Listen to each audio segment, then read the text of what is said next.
stay focused on education during a worldwide pandemic that continuously challenges the way everything is done. Over 9,000 students attend the Framingham Public Schools, and education is typically done in group settings like bus rides and classrooms and cafeterias and activities which just don't bode well with keeping your distance. So what's the current state of education in Framingham now for the teachers and the students? Today, my two guests will help us see the bigger picture and the challenges behind the scenes that make this a trying time for education in our schools. Later, I'll be joined by Christine Mulroney, president of the Framingham Teachers Association. But first, a conversation with Framingham Superintendent of Schools, Dr. Robert Tremblay. Thank you for taking the time today, Dr. Tremblay. It is so great to have you here. Thanks for the invitation. It's been a while. It's been a while. It's great to see you again. Thank you. And you know, for 2 years now, and it's been a full 2 years, Yeah, it has. you've been, running the schools during a pandemic. And COVID may be with us for a long time, and it's more than we even expected at this point. So in what ways is the district kind of innovating and being proactive, bracing for this as a new reality, living and educating in a world of COVID or any other kind of pandemic? You know, I thought we were a little bit more nimble last year than we were now, and I don't think we expected the Omicron variant to be here. I think by now we thought we'd be out of the woods, so to speak. And I think that level of innovation is a bit of a challenge because it's important people understand that the schools operate under a pretty strict legislative structure.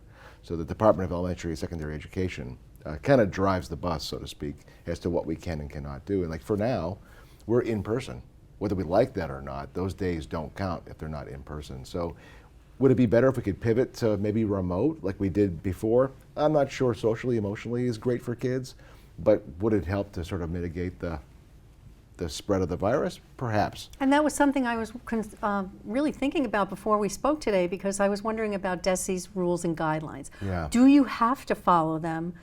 Well, I guess you could just say thanks but no thanks, but there's there's a little bit of a funding carrot that's hanging over your head here, and there was. How does that work? Well, once upon a time there was this idea that we would the department would sort of threaten to take away your state funding if you don't comply by those rules. We never pushed the envelope to actually test that, and I don't think that's a good place for us to be. We try to work cooperatively. I think the state's in a tough spot. I don't think anybody anticipated this, but we have pushback. We did do some pushback on things from the state all along in this process, and it's been trying. Have they ever taken funding back from a district in Massachusetts who didn't comply with all of their? Not that I'm aware of, but I know that some of my colleagues received some phone calls about you need to comply with these rules. We have a 180 school day requirement in Massachusetts. Right. And as it is right now, even if you may see like Boston or other schools are saying, we're going to take a pause, we're going to close school for a few days, kind of catch our breath. And you can do that. We could do that in Framingham. But we make those days up in June. Right. And so that's no matter what, you have to do the 180 days. That's it. But Boston is also pushing back and saying we might go to remote learning for 2 weeks. Which is interesting to watch, and I'll be interested to see how that works for Boston. And of course, they have a lever that they're a very large school district. And I'm not sure how they'll be able to do that. And frankly, I'm not sure that it's going to work for all kids. We saw that happen. We saw joblessness happen, right? Unemployment happen because parents arguably need to be home while their children are home. Right.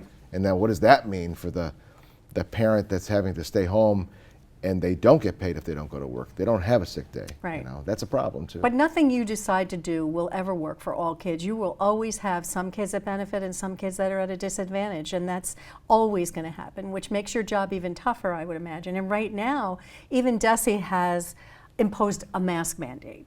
And that mask mandate, I guess Jeff Riley, the commissioner, has said that that's going to be in place until February 28th? Right, it had been in place until January 15th, and then just this week he renewed that to the end of February. That's right. So you're in a situation now where not all of your students are adhering to that mask policy, and neither are all of your staff members. So how do you tolerate that? How do you manage that? Yeah, we don't want to be in a place, it's a public health crisis, and I think we want to be coming together from a place of we want to do right for all people, right, for ourselves, for the health of others. But we're not all fighting sort of a common enemy here. it seems, right? Because there are people who believe the virus isn't a thing. I know. There's people who believe that the vaccinations aren't necessary, that Right. masks are unnecessary. So it's not as though we're all in this together, we're all going to hold each other accountable. It's difficult when you have people who don't believe in what needs to happen, and now you have to hold those people accountable. And so do you want to be punitive? Do you want to be suspending students from school because they're not wearing a mask? I don't think that's the intention. What we want to do is just have people be responsible for their health and the health of others. So that's the constant struggle. I mean, Chris Mulroney will tell you when she's here that teachers nonstop are saying, pull up your mask. I was at Harmony Grove today, and I probably told 30 or so kids myself, hey, do me a favor, pull your mask up. And the kids did. They do. They follow. They just need reminders, nonstop reminders, right? So policing mask compliance is very, very difficult to do. On a school bus, when the driver's driving, you know, how are you going to make sure that the kids in the back of the bus all have their mask on while you're trying to drive the bus without? And I know it's a struggle because every day you hear people say the mask doesn't help, the mask doesn't do this, the vaccine doesn't help. Everyone has their own opinions. But, you know, what about kids who haven't been vaccinated for polio and measles and those other required vaccinations that keep kids from even attending the schools? Do they still prevent kids from enrolling if they haven't had those vaccines? Yeah, so there are some vaccinations that are required, you know, unless there's a religious exemption, and some have, you know, put that forward as a thought for the COVID vaccination. You know, so you have those one-offs. Generally, people are compliant. Generally, people want to do the right thing, but there are those fights. There are those challenges. You know, we've tried to get our staff to be fully vaccinated, you know, the adults in the room. And Right. we're not there. We're at about 89% overall across all of our units from, Right. you know, A to Z. But, you know, we want to get to 95%. And, you know, what we have learned over time is that, well, the vaccine clearly is not going to stop the virus or the variants or the breakthrough variants. It is what we're seeing helping to calm maybe the effects of when you do get it, to minimize that impact. So you're not putting a strain on the medical system. Yeah, I mean, But I it's a think there's philosophical battle it as much is. as it is an operational struggle. And there's a real fear that people who are compliant, you know, there's a resentment and a fear amongst them that others aren't respecting and honoring them. But you ultimately have to make those decisions as to when do you enforce it and how do you enforce it, and how is that working? I mean, what are some of the toughest situations you've come across? Well, I've come to realize that no decision I've made, well, probably ever, but especially in the last two, coming on to the third year now of this pandemic, has a unified, you know, yes, good job. You know, it's usually divisive, no matter what the decision is. So you try to just follow the guidance from the state, you follow the guidance of the experience of the medical health professionals, and you do the best you can. And so that's kind of how we're doing that. But I think that it's a flawed concept to think that in a 6-hour school day, no matter how perfect we make it, distancing, masking, vaccinations, what happens in the other 18 hours of the day that we're not watching, right? And that's where we're seeing that. So we're not seeing evidence necessarily of school spread, but people are coming into school with the virus, some asymptomatic. Right. So it's a constant, you know, it's come down to where I think it's every single person needs to take personal responsibility, and for young children, their parents, the full responsibility of the health of their child. And whether that means access to testing, vaccinations, mask provisioning, all of that.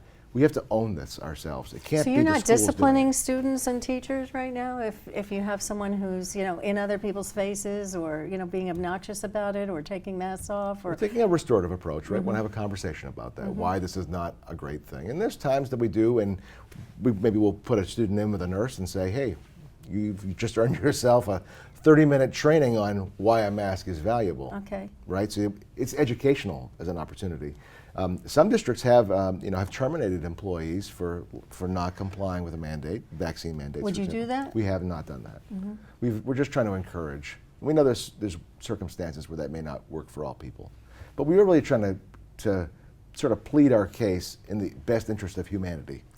So recently there was a hold on athletics and after-school activities. Yes. And that's ending. And what was the Today. how was the decision made to end that? What were the key points that went into that decision? Yeah, so before the holiday, we had the conversation started actually before the recent holiday break. And my approach to that with the AD and others was to say, let's just take a more scalpel-like approach. And if we're seeing evidence of transmission within a specific sport, say, let's take a pause on that sport. And usually a number of the students have already had COVID, so you have all those dynamics at play. Post-holiday, and not surprising, the numbers surged, like quadrupled from what they were the week prior to the holiday.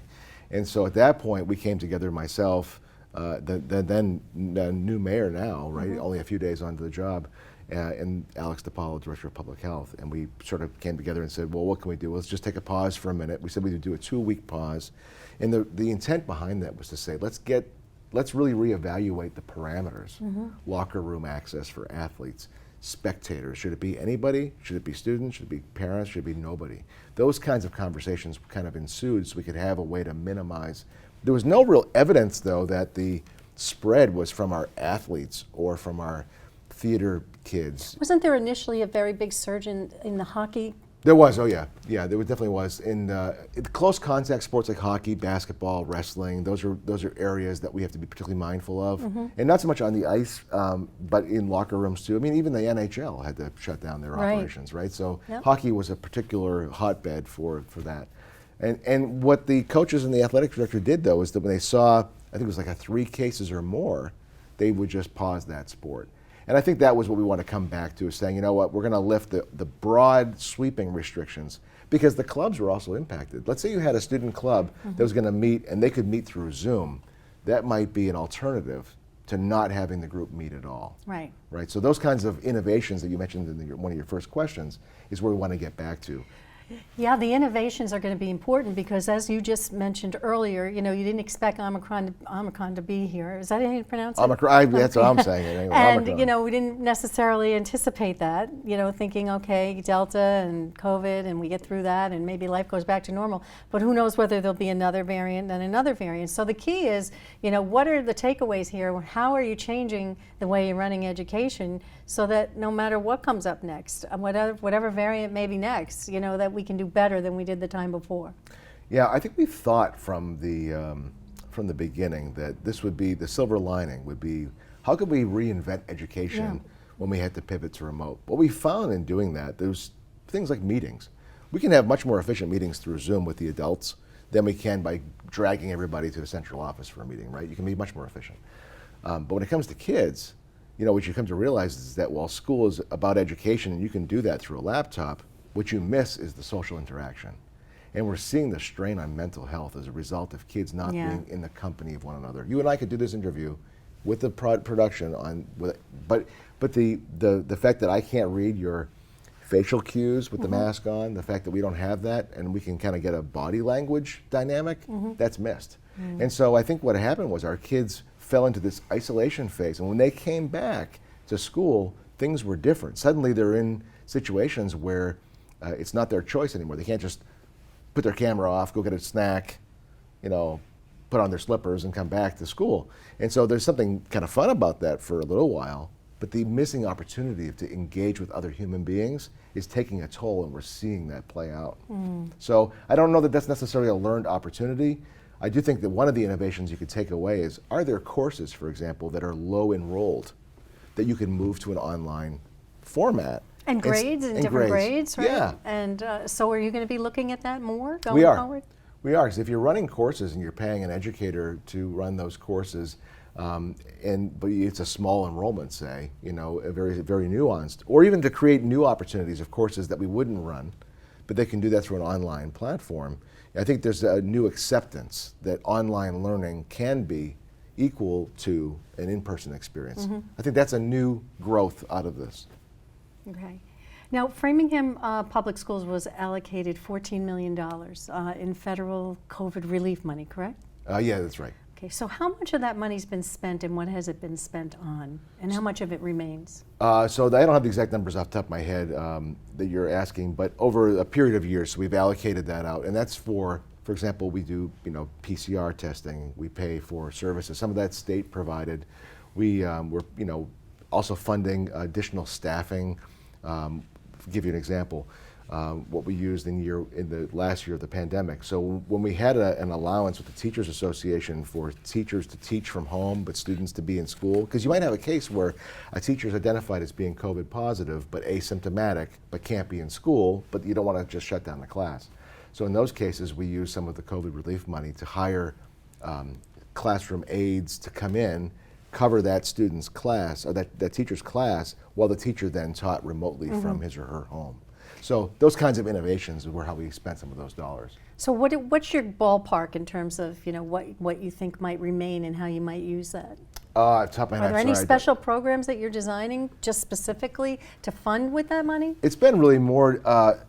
It's really been more triage kinds of spending. Like, how do we just make school happen with the resources that we have? So it's not really innovation money. It's really more just keep the shop running money. And do you think do you have any idea how much you still have left to work with? Maybe a third of that balance. Okay. The district recently distributed some N95 masks that were found to be faulty. How and why did that happen? And did you get it? Were you able to recover? Were there any funds used for that that you were able to recover? Yeah. So just to set the context, I said the district distributed the masks. Well, that's true. But the DESE provided the masks for the districts to distribute, and so the criticism had come about the department providing masks that were not lab tested. Just today, in fact, the DESE provided clarification. So the batch of masks, the kinds of masks that said non-medical on them, which is the mask that came of concern, those actually were sent out to MIT to be tested, and then with a report that was provided just today about 98% efficacy. So those masks are effective to the extent to 98% of blocking out particles. And those are the masks that we distributed. So at the time, there was obviously concern about whether or not those masks were effective.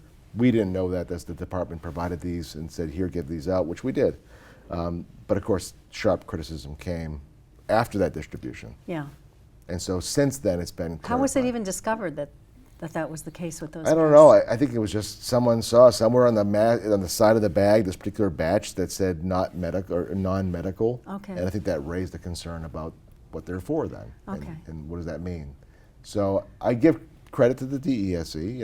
I'll tell them when they're wrong, and this time I credit them for taking the steps to get the lab testing. Okay. Now, in Washington, D.C., the district provided students and teachers with free rapid tests to prove that they were negative before they returned to school. Would you consider using any of that funding that's left over, maybe to take a bold step when students and staff return after the February vacation to do something similar? Yeah, so we did actually in the ration of tests that were given because in addition to the masks, right, we were also given a ration of take-home kits so people, I'm sure everyone's aware of the vernacular around this. So you have all kinds of testing that's happening. You have the PCR lab testing, which used to be 24 to 48 hours, which is now more like 72 hours or more, and this is a little bit slow in the labs. The rapid tests are antigen tests, which we're seeing evidence of that they don't necessarily capture the Omicron variant. We're seeing evidence of that. And the way we know that is that the take-home test you can take may show as a false negative, may show that you're negative, but the PCR swab comes back as having been positive. And so there's that piece of this. But to answer your question, we held back a reserve of the initial state's allocation for staff, because there was a staff allocation prior to the February break. So when they do come back, they can do a quick swab of their nose and find out if they have the COVID-19 virus. Any testing that'll be required for the students before they come back? So the student side of that, the Department of Public Health and the city offered up, 3,500 or so tests to the school department, which we distributed to the schools.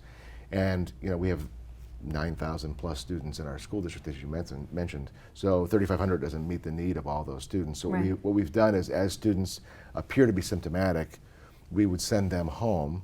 So let's say a positive pool appears, we do the follow-up test, they're symptomatic, we send them home with a kit and say you need to stay home in 3 days. You should check again and see. Because once you're home under the CDC rules, day 6 you can return back if you're asymptomatic.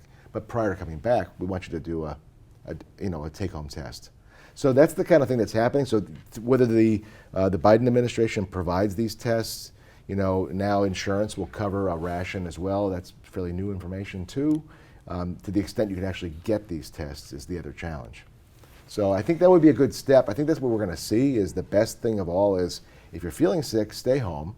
If you're not feeling sick, come to school, but check yourself periodically to make sure you're not asymptomatically carrying the virus. Mm-hmm. Yeah, after vacation, people will be traveling. Yeah. They'll be coming back not knowing whether they've been exposed or not.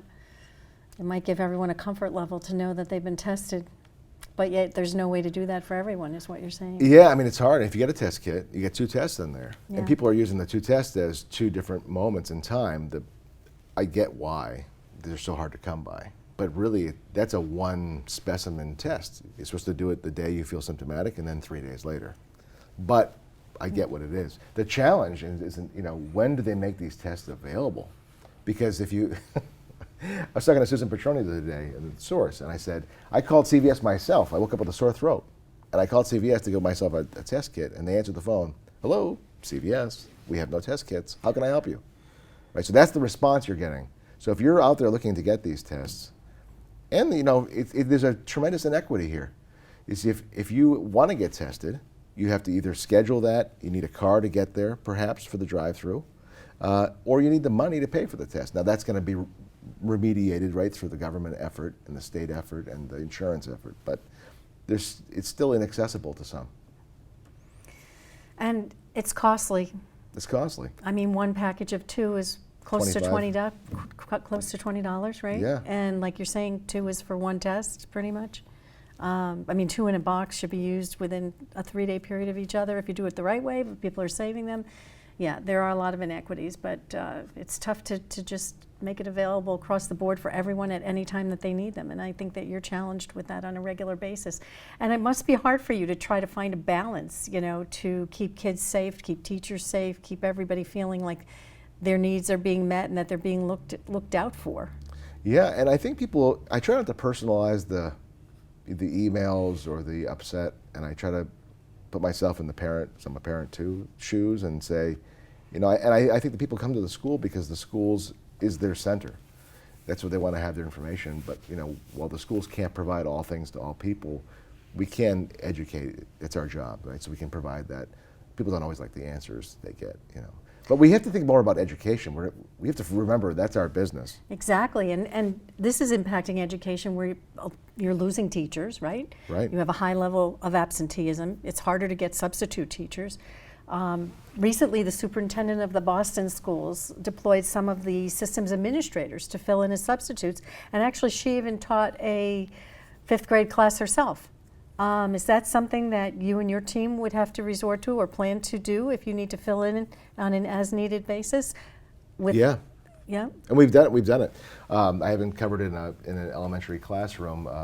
I think I've become more of a writer this year than ever because it's nonstop memos and updates and calls with superintendents and public health department. But a number of our central office team have gone in, and they're not necessarily doing classroom instruction, but they're helping with the testing regimen. They're helping with data collection.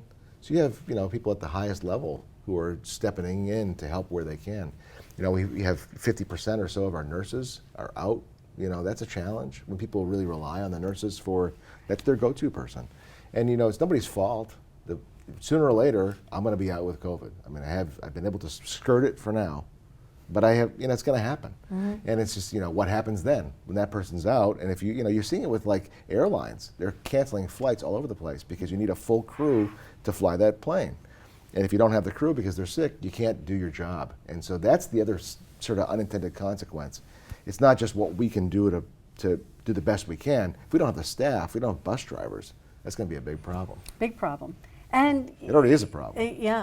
From many different perspectives. Yeah, right. I mean, it was a problem, just with getting enough bus drivers, getting the buses, the contract. There have been so many issues with busing.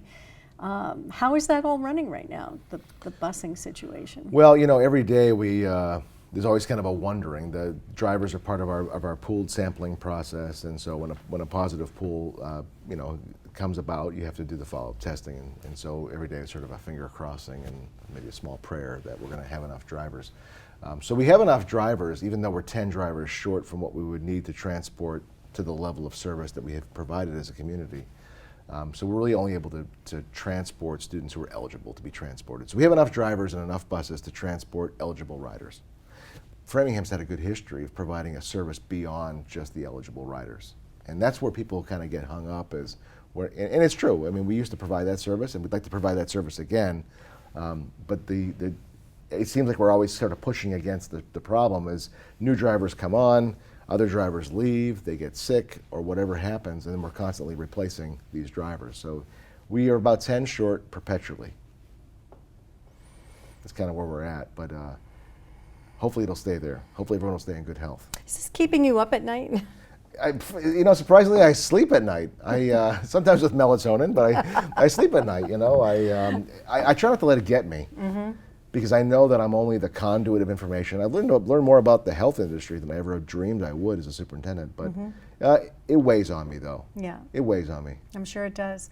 There's a lot of moving parts. One of the things that I was curious about with students who actually test positive is that if they have not been fully vaccinated and they're exposed, shouldn't they, I think they're supposed to quarantine for like 5 days according to the CDC, right? They recommend a 5-day quarantine period for unvaccinated people who are exposed to the virus. Are you requiring that? So the way it's an interesting understanding and interpretation. So the CDC has come under its own fire for a lot of reasons. The basic rule today, and it could be different when the show airs and subsequent viewings, but there's sort of a day 0 is the day that you're symptomatic, and day 6 is the day you can return back. That's kind of the general rules. And you can return back without another test, right? You can. We encourage the testing, but it's not required. And this is just generally speaking, right? So the days of the 10-day quarantine, the 14-day quarantine, those are kind of, that was sort of old news. The idea is that you wake up, you feel symptomatic, you stay home, you test, and you find that you're negative, you test again in a few more days, you find that you're positive, now you're staying home, and that's day 0. And then 5 days later, if symptoms don't get worse, you come back to work, you come back to school. If they do worsen, then you have to wait until you're asymptomatic before you can return. So it's a clock more than anything. I mean, you're clock. not retesting at that time. You still could be. I mean, I know somebody who tested positive for 41 days and had to stay isolated for 41 days. Oh, wow. And never had any symptoms. Yeah, so so that's changed. I think it's going to come time where it's sort of endemic, right? You come to, like the flu. And the whole system is predicated on the honor system, right? You're asking the entire world, essentially, to behave and keep themselves and everyone else around them healthy. I mean, that's a big ask. You might as well just ask to end homelessness, right? I mean, it's that monumental. And there's no way the school can test everybody all the time. We don't have the resources. I mean, we're an education business. We don't have like a cadre of testers. And even when we did bring in the National Guard, we have some of them out with COVID, right? So you're constantly in this fight. But I think it's going to come a time where I feel good, I'm going to come to school. I feel bad, I'm going to stay home until I feel better. I'm going to come back to school. Kind of like the flu. But we're not quite there at this point yet. But I think it's a matter of time before we hit that mark. But right now, to answer the question specifically, it's kind of a 5 days after the day of feeling symptomatic, and we would encourage people to test just to make sure that they're not coming back to school. And then, the masking helps to some extent with the respiratory spread and the distancing in the school, to the extent we have that, constantly reminding that. But, if you see the high school, you got a lot of kids and a lot of space, and if you're eating lunch and we can't have you eat with them, it's hard to eat like this.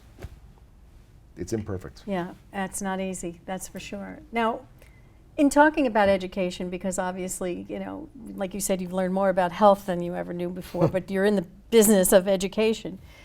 During this whole pandemic, a lot of parents who have students on individualized education plans have been expressing deep concern over a void of required service for their kids during COVID.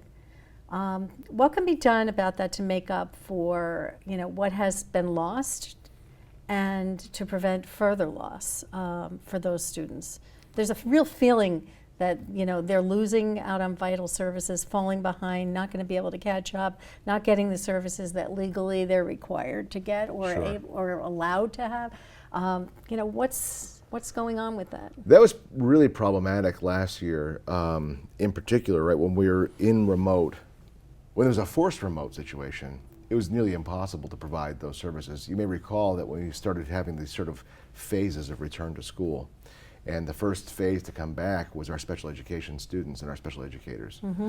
That was not a popular decision either. Because then you had, at the time, with so much unknown about the virus, you had educators are saying, well, this is a known pandemic. You're putting me into a risky situation by bringing us back in person. But at the same time, we knew we couldn't deliver services to our special needs students, especially students who needed that sort of hand-over-hand service delivery. So we found ourselves having a lot of complaints, understandably. And there's only so much, it's like telehealth now. There's only so much you can do when you see the doctor. You can do a checkup with the doctor through telehealth. But if you have something on your face that you really need to have looked at, to the extent you can zoom the camera in, you need to have somebody present with you, right? So the same rule applies. If you need hand-over-hand therapy services, how do you do that remotely? And how do you make up, to the point you're asking, for lost time? And that's something that we're trying to do. We're trying to create those compensatory services when we can. And some of it's just lost time. There was no way to do it safely. And so my heart does go out to our families on children on IEPs. We have, on the converse, we have a number of families that are asking for those services now to be delivered because of the Omicron spread, saying, well, my child would like services remotely. Can you make that happen? Speech and language, perhaps. Are you? We can't. You can't? Can't. So the regulation specifies that school must be in person. So there's the frame that people need to understand. The regulations, you mean the DESI regulations? DESI regulations. So we have 180 school days, all of which must be in person. There's not ability for us to shift and say, we're going to take today, we see a spread, the numbers are spiking, everybody bring home your Chromebooks, we're going to do school from home for the next week, let things settle down and we'll come back. See you in a week, your teacher will see you tomorrow online. Like I could conceive education being that. So when you talk about making some low attendance courses available virtually, or when you talk about being able to deviate a little bit from the DESI mandates or guidelines, you're saying you still have to make sure that every single student is attending 180 days in person? That's correct. So how do you do that? Well, that's one of the problems. I mean, Boston's going to take 2 weeks now and go virtual. And it's interesting to see how Boston will push the system and what the outcome will be, if any, with penalties. Because all the days under the guidelines right now, by order of the commissioner, by order of the governor, those days have to be, you can call them snow days, right? So we've had one legitimate, it's snowing out, we'll see you in June. So you want people to advocate for this in some way, or do you encourage people to, if you're looking for flexibility to provide services to students in a mixture of delivery methods, then you need more flexibility than you're being given by the governor's office and by DESI. I would agree with that statement. I would agree that having, whether a letter or a campaign is going to solve this between now and the time that this thing levels out, I doubt. But then there might be another one or another one. That's right. I mean, you have to plan for the future and say, let's put these systems in place so that we can adapt quickly and more readily in the future if it comes again. And it gives and it gives parents some level of, where parents are frustrated is that they have no choice in the matter. And I understand that too, because if you are if you have a household where you have vulnerable populations, elderly parents living in the family, or you have immunocompromised people in the family, you might wish, and your child might be fine to learn remotely. But we can't give that flexibility. We don't have a structure in place. Although we did, we don't have that allowed to us now to have some margin of flexibility there. That would be great. If you saw, wow, Mrs. Smith's class has, and I don't mean Mrs. Smith, I'm just using it as an example. Right. Mrs. Smith's class has 5 students in her class that are COVID positive. There's a concern, and there's a concern among all the parents. So you know what, we're going to move Mrs. Smith's class remotely. We'll see you, next week. We'll come back. And they will not. We don't have that flexibility. So. And you've had those conversations? Oh yeah. And they're just saying no. That's it. Yeah, it comes back to the company line. 180 school days have to be in person. Only those days. Now we could, as a district, say we'll make those remote. We'll make those days that it's remotely, but you still have to make them up in June. And of course, to do that, you'd have to pay teachers. Sometimes things don't sound logical, and that one doesn't sound logical. I think it comes back from the lesson learned around the social engagement factor. And also, another important point here too is that you have our schools provide meals to a lot of our students. That's what they come for everything. Schools are everything. Yeah. But you could envision a situation where those kids who do need to come to school, you could provision that. I think it can be done. I just don't. The hard and fast rules don't allow for that innovation and creativity that could have been an outcome of a pandemic with some real creative minds putting to work. Sounds like somebody should bring in either a consultant, not that I'm saying spend money on a consultant for Framingham, but I mean overall for education, somebody should be looking at a way to make the delivery of education more flexible to deal with times like these, whether it's a whole classroom or a group of kids in a classroom that need to go virtual for a week or 2 weeks. There should be some flexibility built into the system, because it sounds like it's like 180 days, and if you're not there 180 days, we don't get the funding, we don't get paid for your student to be enrolled, so we can't look at any other option. Right. And that just doesn't seem to make a whole lot of sense. That's unfortunate. You've been trying to save money in many different ways. I don't even know, where do you work now? Do you even have a central office location anymore? It's interesting. It's an interesting question. Where do I work? I spent the day at Harmony Grove, and I did all my meetings either virtually or in person there, and then I had a chance to see the kids. So, but I think the bigger reason for your question is when we first came on with when we closed our doors. We thought we closed our doors for a couple of weeks, became a couple of months now. Much longer. The Perini building was where central office was housed. Right. It was a real political thorn too. Yeah. It became a topic of conversation, and so frankly, I just took it off the table and said, we have space where Mass Bay is occupying. We know Mass Bay is moving to their new site on Mount Waite, and the Farley building is a school-owned property. Why don't we move into that space and co-occupy with Mass Bay? And that's just what we did, and it's been very successful. So we were able to save $550,000 a year on the Perini lease, and instead move into a school-owned building. And what did you have to spend on storage and moving? Did you really net out $500,000? So in that first year, probably not. So it's more like a long-term savings. There was definitely some offset cost to build out, the space we needed. What would you estimate those to be? What do you really think you netted out? Probably netted out in year one, probably maybe $100,000. Mm-hmm. At best. There was storage space. We ended up using, one of the challenges was to create physical space in our schools for physical distancing in classrooms. We had to store stuff somewhere. Sure. And so that required. Where's everybody working now?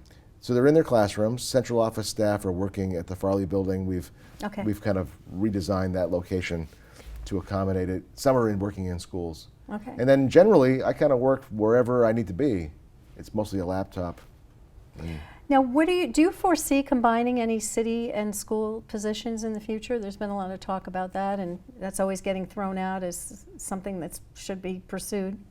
Yeah, I think there's an opportunity to take a look at that. I know right now there's a study. I believe there's a contract out there for trying to find people who want to bid on just doing that work and to come up with a report. You mean the work of exploring consolidations? Yeah. Oh. I would call it more like synergies, but yes, consolidations. Okay. I think consolidations has sort of a dangerous overtone, only because can one department on either the municipal side or the school department side bear the responsibility? Well, the ultimate goal is to cut down on the number of people and not to duplicate positions. Right.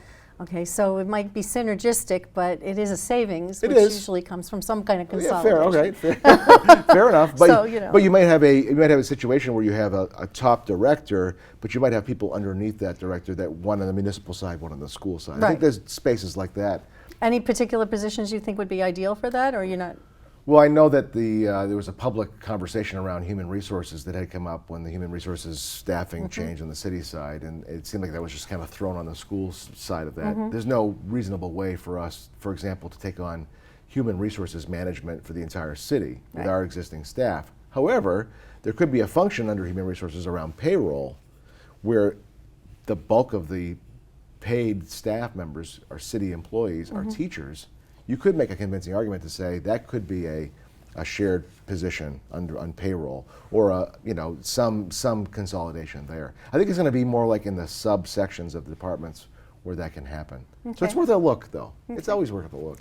Now let's talk for a minute about the budget, because we were talking a little bit about combining some positions. But for many, many years, Framingham was underfunded on Chapter 70, and at that point, for many years, Framingham property taxpayers anteed up and paid a lot more in property taxes to fund larger increases on an annual basis for the schools than would be funded properly through Chapter 70. So Chapter 70, the funding formula was corrected, the funding became much more equitable. Do you think that for the continuous increases in the budget should continue to be similar to what they were in the past for property taxpayers to have to keep paying more? Or do you think that now that we've achieved that level of Chapter 70 that there should be some leveling off?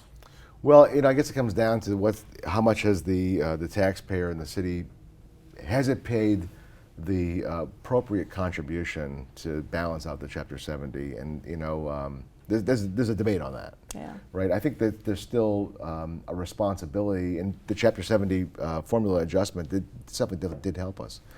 But I think there's still the need for us to be very careful about how much we propose in future budgets. Most of our budget is driven by salaries, and most of that is 85% of the budget, in fact, is driven by salaries. And so when you factor in, year-to-year increases or cost of living adjustments or steps and lanes for staff, that will drive that up pretty quickly. We don't want to find ourselves as cutting services to students.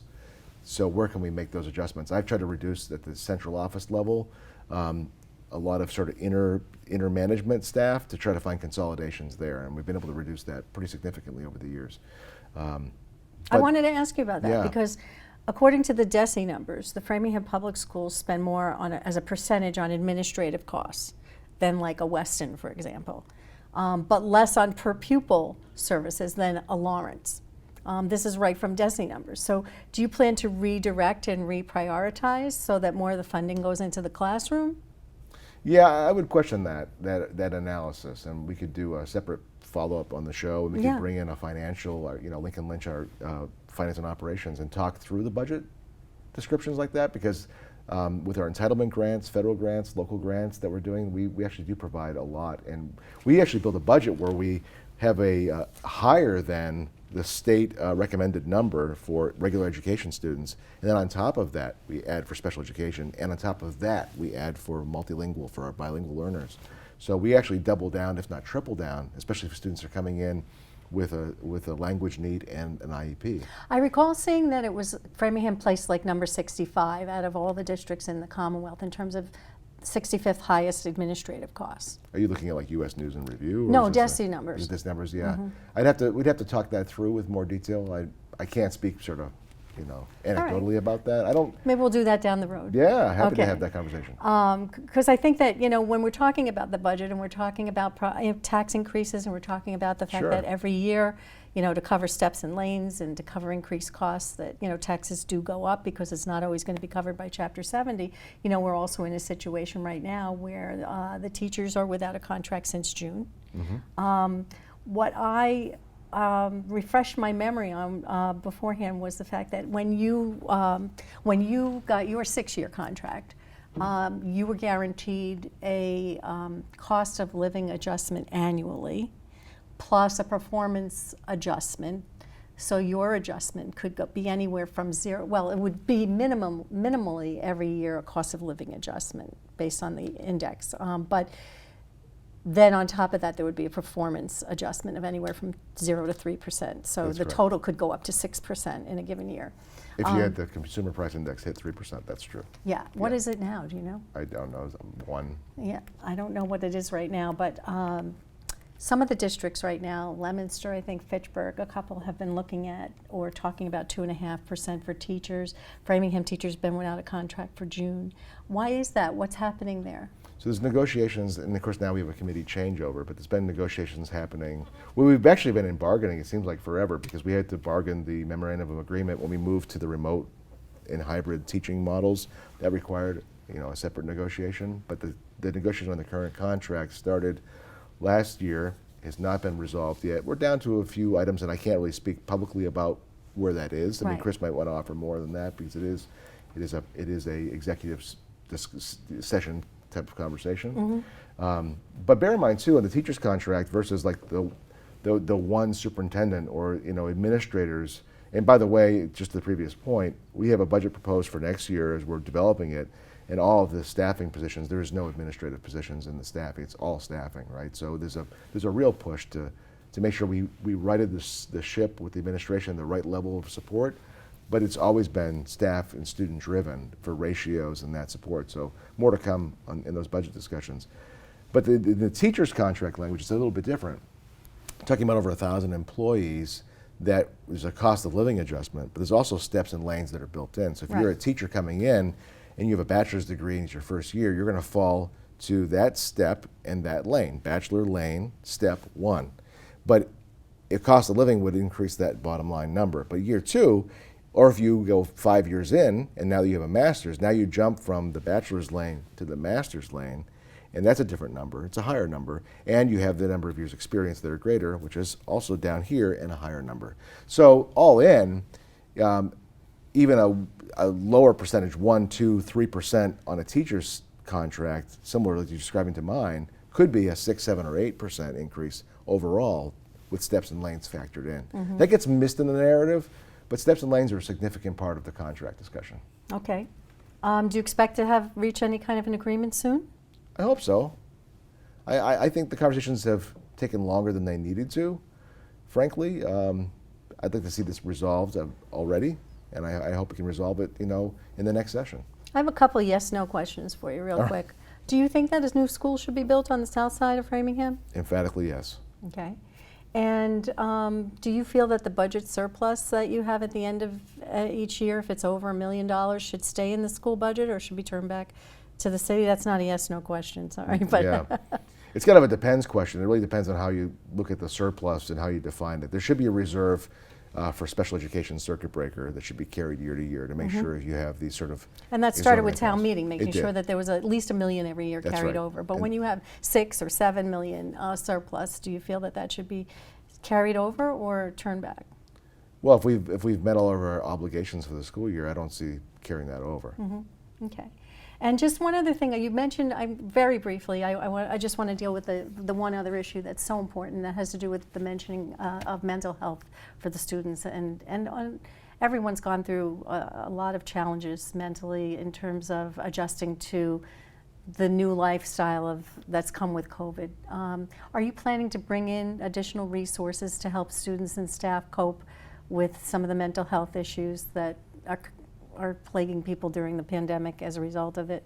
Yeah, it's one of those, it's difficult to define as what is the mental health need that our kids have. We definitely added more social workers, counseling staff throughout this whole process, access to that. We have a great relationship with Call to Talk as well. I just was talking the other day with Eileen through United Way.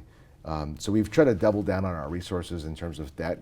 What we found, though, is that the social emotional grounding for our students really lives in the spaces where they come to school to be with their friends in band, in chorus, on the hockey team, on the football team, cheerleading, right, in theater.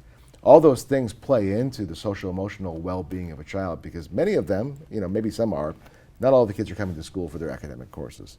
We have to provide that, but it's the rest of school life that makes a student feel grounded, safe, connected, whether it's through their peer groups or through music or whatever their passion. And I think having taken that away was a real challenge for our kids. And reinstating that has seemed a glimmer of hope there. And so I think that's the way we're addressing that, and to make sure that we're not ever taking those away and finding ways to continue to grow those additional opportunities. That in addition to the counseling support, of course, and then just trying to really have good relationships between teachers and kids to really see when a student doesn't seem right. The masking is difficult because you can't read the body language. I met with a bunch of high school kids. Can't see people smile. You can't. Smiles are important. I'm trying to read the room. I was meeting with a bunch of students for the environmental program, and I couldn't tell if they were happy, sad, or neutral, or just not interested. Yeah. It's so important. I hear you, and thank you for all your work and effort and for being here today. I really appreciate it. We will have to pick this up again because we obviously have a lot more to talk about. Yeah, clearly. It'd be great. Happy to do it. Thank you. Thank you, Dr. Tremblay. You're welcome. This has been an in-depth interview. I greatly appreciate the opportunity to talk with our superintendent and for him taking the time to do that. To stay current on news from the school district, you can go to www.framingham.k12.ma.us. And after this very short break, my next guest is Christine Mulroney, president of the Framingham Teachers Association. We will be right back. The Framingham Teachers Association is the professional organization of classroom teachers, specialized teaching personnel, school counselors, department chairpersons, nurses, secretaries, assistant teachers, and aides who work in the Framingham Public Schools. And the association is the exclusive representative for the purpose of collective bargaining with respect to wages, hours, and other conditions of employment for all professional employees employed by the school committee. And I'm now joined by the president of the Framingham Teachers Association, Christine Mulroney. Thank you so much for being here today. Hi, thanks for having me. Let's talk a little bit about the status of the contracts. It seems that some contracts were up in June, and teachers and teachers' aides contracts have been up for renewal since August. What is the FTA doing about that? So we requested to open bargaining early in the spring. There was some delay in connecting with school committee, and then we believe officially started somewhere around April. We bargained through the summer. We began with Unit A, which is the teachers and nurses and school adjustment counselors. And unfortunately, we were not able to reach an agreement. So we entered into mediation, I believe at the beginning of the fall, and we are in that process right now. What do you think are the main sticking points? Well, it's very typical for one of the main sticking points to be compensation, and that was the case here. We did have other language that we were bargaining around, but one of the major sticking points was compensation. Okay. Now, so how do the teachers' salaries and benefits in Framingham compare to other schools? School districts? Yes. Yeah, we used to be right up there. Now we are not, unfortunately. It's a problem because we want to be able to attract and retain quality educators, so we've been slipping. I was in Framingham in the early 90s, and we were in a much better position than we are right now. So how far have they slipped? There was a recent article, I believe, that listed districts' pay, and we were not even in the top 50. And it used to be closer. Was it in the top 50 or even higher? I can't speak for like the state. That recent data was statewide. Regionally, where people would be applying. If they're applying to Framingham, they're applying to Sudbury, Weston, Wellesley, Natick. How long have you gone without an agreement in the past? Like, is this Framingham? an exceptional, this amount of time? This is a long time. You don't want to go a year, and we're kind of closing in on a year. We did request to bargain. Again, it was early in the spring. We have to finish by the end of the school year, or it's considered a zero increase. We can't go back over the year, so it's important. This is a very long time. It's not unusual to start the school year without a contract. It's unusual to go this long. Now, have you been given a reason as to why there's such a disparity between what you're requesting in terms of wages and what the district is willing to give? The situation with the water and sewer was the main point that the committee presented to us. Mm-hmm. I have heard that much of that situation with water and sewer was going to be rectified using ARPA funds. So I'm just curious as to how that's related. Maybe you can. I don't. Oh, okay. I don't know. I don't know either, so that's why I was asking. Okay. Why has the income disparity between teachers and administrative staff, or I should, grown, or has it grown? In other words, the income of people that are administrative, that have no student contact, is there a larger disparity in wages between administration and teachers than there was in the past? I don't believe so. They do work 12 months, so many of them, not all of them, but they do work 12 months. Okay. Has the Mass Teachers Association been included at the table with the governor and the education commissioner when they're making decisions that are affecting the safety of staff and students regarding COVID protocols? Do you know? No, they have not. They have not. Why is that? I don't know. There was a time when we were included at the table, and just over time, with the new administration, we've just been eliminated from being a part of that process. And when you say the new administration, which administration? Well, Baker, I guess. The Baker administration. Are you going to pursue that? Well, I mean, we have a very vocal leadership at the state level, and they are, elevating all of our voices. So we are being heard, I believe. It's just we always seem to have to fight for for things. So. Okay. Now, do you feel that the Framingham Public School Administration is including the FTA at the table?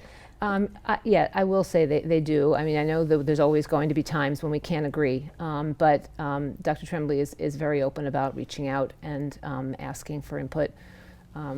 Many times he'll put out a SMORE, his newsletter, and ask for input from me or other FTA members. And he's been supportive of the administrative team forming committees so that teachers' voices can be elevated with the concerns that are happening in the buildings. Okay. And is the FTA an advocate for innovations in learning, like remote learning, expanding the small night school, vocational options? Are you advocating as a union for those types of innovations? We would advocate for innovations that we feel were important to supporting students. That's obviously what we do. Mm-hmm. The night school is something we're really happy to have created by a former FTA member. She did. Is that successful, the night school? I actually don't know a lot about how it's working now, but I think it was important.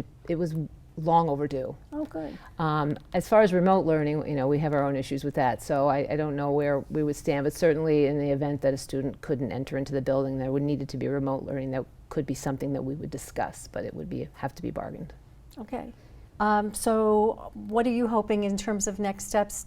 I know you said that the end of the school year it has to be completed, the negotiations, but do you have an anticipated timeline that's in the window that you can see in the near Well, I believe we have a meeting coming up at the end of the month, and again, I'd like to think that at this point we can be wrapping this up. I mean, teachers are exhausted. They are feeling demoralized and unappreciated, and not having a contract has really been difficult that makes them feel even less supported. Mm-hmm. Yeah, I would imagine that's times are tough, and that's a big concern right now. And are you seeing a lot of turnover?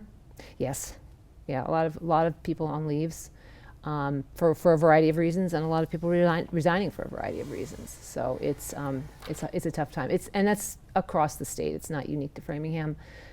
That teachers are, every day you hear stories of what they do in the classroom, not knowing who's going to come to class that day, not being able to reach out to students and families, dealing with, mask compliance, and it's really exhausting. And not to mention the workload of the nurses. Yeah, and it's been tough to replace nurses and teachers at this point in time, right. So I understand what you're talking about. Do you think that the MCAS should be administered this year? Well, I mean, I don't think it should be one of the high-stakes testings that hold the district accountable. If they choose to use the data for whatever reason, I don't see value in the MCAS, but I've been giving it since the beginning of time. So. Okay. But it just, you cannot depend on the data that you will be collecting from MCAS. You just can't with the absenteeism. Well, thank you so much for your input today. I greatly appreciate it. I want to thank Christine Mulroney, President of the Framingham Teachers Association, and Dr. Robert Tremblay, Superintendent of the Framingham Public Schools. From their perspectives and experiences, you can see that these times we're in are some of the most challenging for education. And we hear it from the students, the teachers, the parents, the administrators, and we hear it all across the country and around the world that this pandemic may also change education in ways we can't see or imagine right now.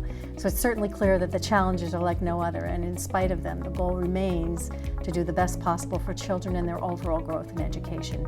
It's far more complex than it typically appears, which is why these conversations take a deeper dive.